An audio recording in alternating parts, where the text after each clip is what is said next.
Mais bon, voilà, moi je trouve que ce qui est fascinant, c'est qu'il y a des gens qui sont arrivés voilà, à une technologie fantastique qui était forcément différente de la nôtre, qui devait être vraiment en rapport avec la nature, en respect de la nature.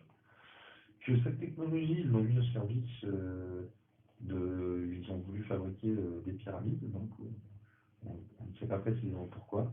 Mais moi je crois que c'était, vu le message qu'il y a dedans, le message de beauté infinie qu'il y a dedans, je me dis que la technologie, elle avait la même beauté et que l'application des pyramides avait la même beauté.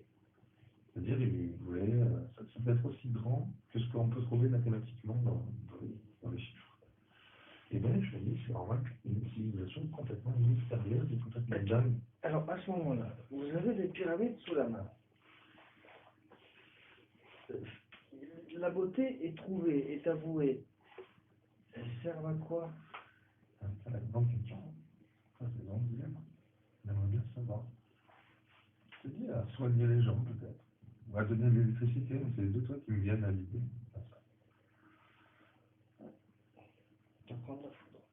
Par exemple, ils ont fait un test, ils ont mis dans des pyramides de verre, deux petites pyramides de verre de 20 cm de haut, des bouts de viande. Ils ont mis un bout de viande, ils l'ont laissé au sol. Ouais. Tu as vu ce truc ou pas? Ouais, bien. Et donc, ils l'ont mis à une petite hauteur, qui serait au centre du prisme. Et ben, bizarrement. Quand elle est relancée du sol, forcément, elle touche pas le sol, c'est la mienne. C'est justifié. Ah, écoute, hein, moi je pense que les scientifiques qui ont fait ces tests, ils ont quand même un peu du jote et que si c'était aussi simple, ils l'auraient décelé. Il faut que tu le fasses à la maison pour commencer. Ça va marcher, puisque ça marche, admettons ça marche, ça ne m'expliquera pas pourquoi. Si par exemple tu fais le test. C'est un exercice de pensée, là. Il faut que tu le fasses, c'est pas pareil. Ouais, mais si tu fais le test sur deux bouts de viande, que tu ne mets pas dans une pyramide, tu le mets sur la face, là tu le restes de la sortie, tu vois ce qui se passe. Si ça refait le même phénomène, c'est que la pyramide n'est pour rien. Ouais. C'est comme ça plutôt qu'il faut faire le test un peu. Alors essaye.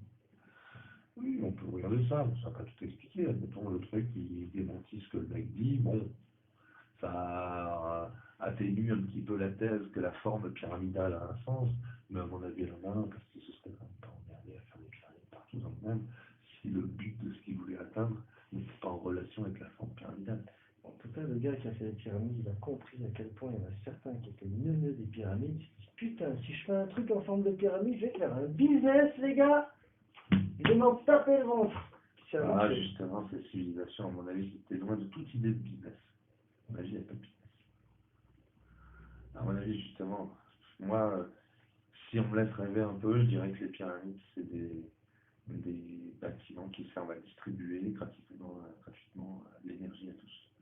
C'est des récepteurs d'énergie cosmique ou de l'atmosphère ou de la Terre, pas d'un endroit où il y aurait beaucoup d'énergie que ce truc-là le récupère. Et je n'ai pas compris comment nous, après, on le récupère derrière, comment c'est rediffusé. Je pense que c'est ça.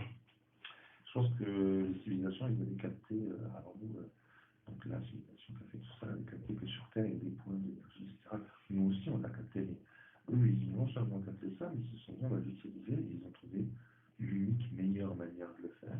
Ils s'en sont arrivés là.